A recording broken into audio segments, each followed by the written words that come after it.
one option, one person, if they are integral to your system or your business, if you rely on just that person, you're going to have problems. If there's no redundancies, you're going to have problems. Why? Because people are fickle. Things change. Their life changes. It happens, right? And the way I really observe this phenomenon is in my personal life. I've seen it in business plenty of times. I kind of just manage it and always try to have multiple people that can do something, always have something I can fall back on. I can always do it myself because I know every part of my business. But babysitting, that is something that is a pure who, not how. It's a pure somebody else has to do it, okay? Every time we've relied on one babysitter, it's been great for a while. We find one we really like, and we're on the same page, and then bam, life happens, school happens, goes away for the summer, grandma dies, gets sick. The whole system, just entropy takes over, okay? So now what we've learned is we have to have two good babysitters. And you have to find a strategy of like, maybe your most favorite one does most of the hours, and then you have one that is just date night or once a week or maybe on call, but you really want them to be coming like semi-regularly, otherwise they might commit to something else or just become unavailable, whatever. People, like I said, are very fickle, right? So having two babysitters now for us is a must. There's probably other examples of this in your life where you are relying too much on one person or one system or thing. And you need not only redundancies in case that changes, but also how do you grow? Like, are you relying on that person too much and you can't really scale because they've hit their plateau? You know, where do you allocate resources, et cetera? And that's kind of what we're talking about today. It's this who, not how framework. Dan Sullivan wrote a book about it. It's so powerful. It's so easy to understand. You don't need to read the book. Watch a YouTube video. It's basically this. Who's going to do the thing, not how do I do the thing? Because we can all go to YouTube right now and figure out how to do anything. You can learn anything. Information is ubiquitous and free and available. It's not about how to do the thing. It's who's going to do it. Because there's a certain level of skill, focus, time, and energy that has to go into something to make it better, make it good, make it world class. And when you're trying to do something, you really want people that can do it better than you to do it. That is how you scale. That's a form of leverage. Capital, code, media, and people. The like 4 or 5 different ways of leverage. And Naval's got some quote about that. You can look it up. So it brings me to this quote here by Franklin. An ounce of prevention is worth a pound of cure. And it's so powerful, this idea. This idea is so freaking powerful. Okay? And it applies to so many things beyond just whether you should have 2 babysitters versus 1 or whatever. It's about building those systems, those routines, finding that person to do that thing and turning it on, then build some redundancies and have a solid system, because that's going to save you so much cure later. So much stuff. And actually, if you take the one thing definition by Gary Keller, the book he wrote, right? One thing. It's basically the one decision that makes the rest easier or not or unnecessary. And there's like a tighter quote of that. So the one thing, in life and business is like, what's one thing I can do now to make a bunch of other stuff completely unnecessary or a lot easier? Elon has a quote that is, the most common error of a talented engineer is to optimize something that shouldn't exist. And yeah, there's spelling errors here. Notion's being slow. Okay. There's just so much wisdom in these 3 quotes. They're so powerful. It's hard to even I guess I'll just go through my list here, but sit on these for a little bit. Think about them. And quickly, if you're new here and you don't know who I am or whatever, I'm not good at doing this, but I know that when it comes to content, you do have to be a little self-promoty, at least just to paint the picture about why you might want to listen to me, whatever. You don't have to. I recommend you just, as Bruce Lee said, another good quote, you should absorb what is useful, discard what is not, and add what is uniquely your own. Save spelling errors. And this is true. This should be true of everything. Now, I won't go off on a tangent about how people have all kinds of biases and halo effects and horn effects and confirmation bias, hindsight bias, selection bias, Dunning-Kruger, like a lot of these things that there's ad nauseum YouTube videos online. But, you don't need to only listen to people that are billionaires or run some public company or famous or whatever. In fact, there's reverse signal in a lot of cases. Sometimes people at the top of something have really bad ideas about other things. And that's fine because we all have bad ideas about some things. Just because you're famous or rich or this or that does not mean you are universally correct. Look at every philosopher, every scientist, every smart genius back in time. They all did very crazy things. Isaac Newton, perfect example. I believe he wasted years trying to study alchemy, which is the idea that you could turn metals into gold. Right? Years. And then he created the Principia Mathematica, whatever. It's like, seriously one of the most important scientific theories or truths you could say in the history of mankind. Right? But he still thought he could turn rocks into gold. Right? This is true for everybody. And I digress. I'm supposed to tell you about me. So I'm Colin, founder, CEO. I run Innr Health. We're a health-focused holdco, buying and building brands that make the world a better place. This started out with my company, Wild Foods, which if you've been here for a while, you know, got purchased. I came on as co-founder. I'm running the entire thing now. We have a big team and resources, and it's fun and awesome, but it's a lot of work. And I basically sold my company 10 years, fully outright finally, and then went back to work the next day. So I still need to take a vacation, actually, at some point. I also have a marketing agency focused on e-commerce, branding, and content. I'm a Bitcoin and freedom maximalist, meaning I believe Bitcoin is the greatest chance we have at a fair, prosperous, and just future. But let's see, buy through the mechanism of granting. I'll have to tighten this up. I just wrote this literally a minute ago. 6 billion humans, financial sovereignty. I'm a father of 3, live in Florida. I left Austin after 10 years a few months ago. I eat an animal-based diet. I believe steak is a perfect human food. And I'm obsessed with systems, improving and keeping life and business as simple as possible. It's a work in progress, as you can see my garage here. I wouldn't call that simple. But you have kids and, strollers and stuff. It is what it is. So, this idea here is insanely powerful and necessary if you want to build anything great, because you need people, you need who, not how, you need forms of leverage. You will not do it just yourself. And it applies to business and life. Like I said, the example of 3 kids and our babysitter.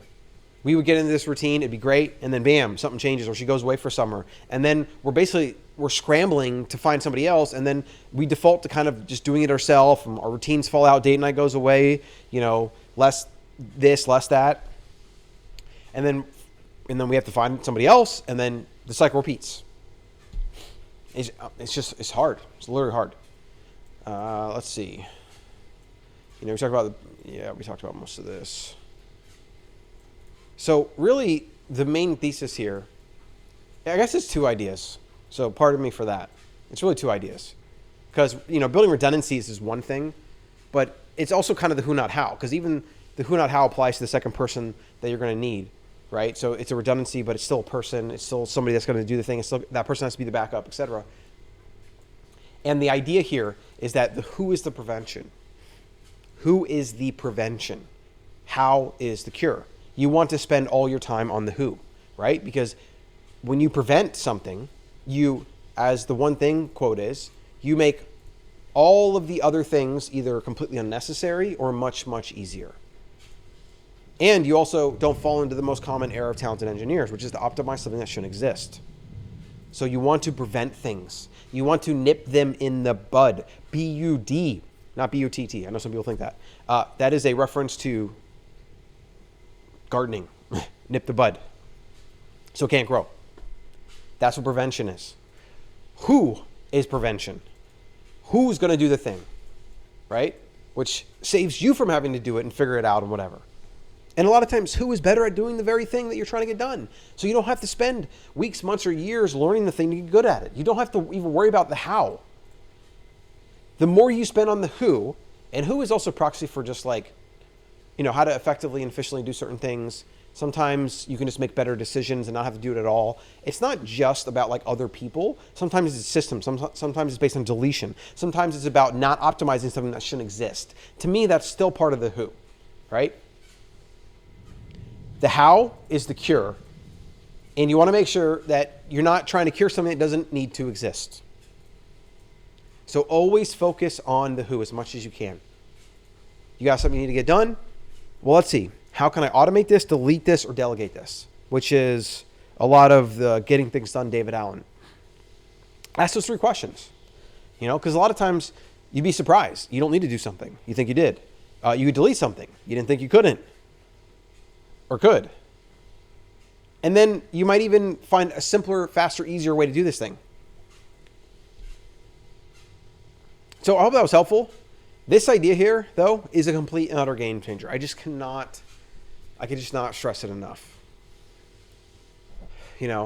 It's especially for scaling business, even in your personal life. Like, what systems are you not building?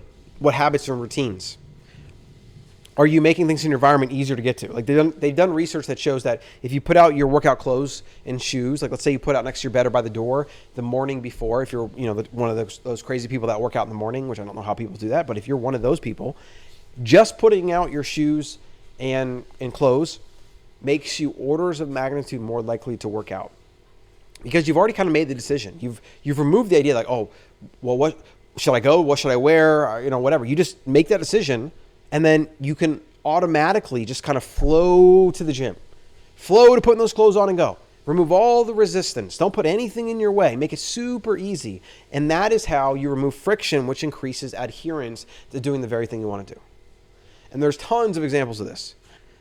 Tons of research around this. It's also just kind of obvious, if you think about your own life.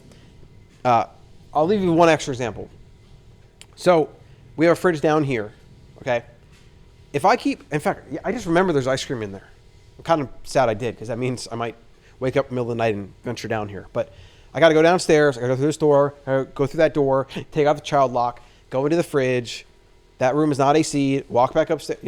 It's a lot in the way to waking up in the middle of the night eating ice cream, which I had a real problem with. I would wake up half awake, and especially if I'm trying to cut a little bit, I'd just be ravenous. I'd wake up and just kind of eat easy, tasty things. And when you're half asleep, your willpower, your decision is just like, it's gone, right? So what I did is we put it down there.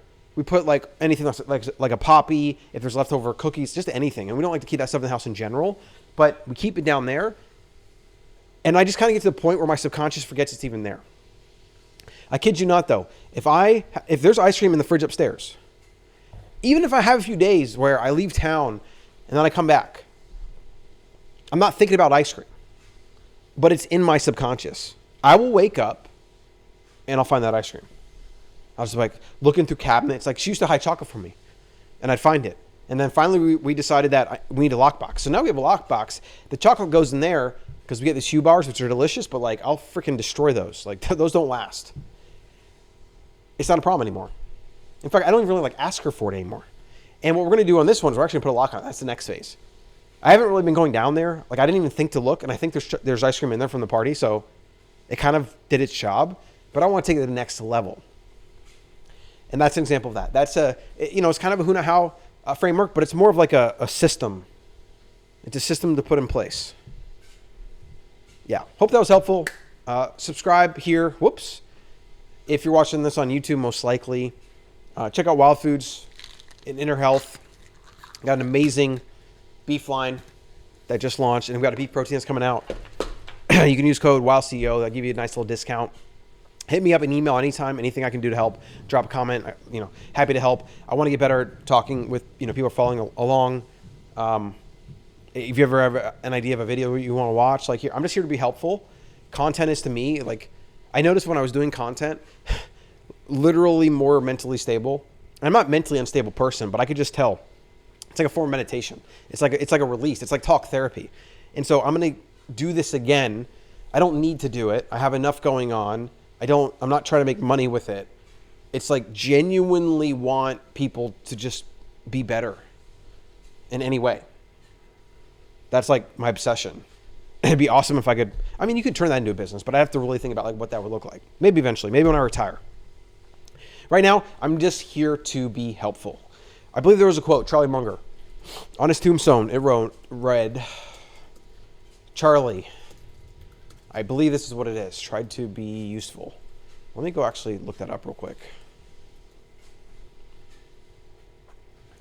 I brought up Tombstone, the movie. Charlie Munger. I try to be useful. Yeah, I'll have to look a little bit deeper into that. He died recently, so maybe Google hasn't figured that out. Okay, appreciate you being here. I'll see you in the next one. I'll always be talking about something from my life, something that's ideally useful, helpful, something around systems, focus, deep work life, deep life, living in the moment. Maybe throw in some health and fitness in there. Not really fitness. I don't talk about that much, other than like go exercise. All right, that's it. Peace.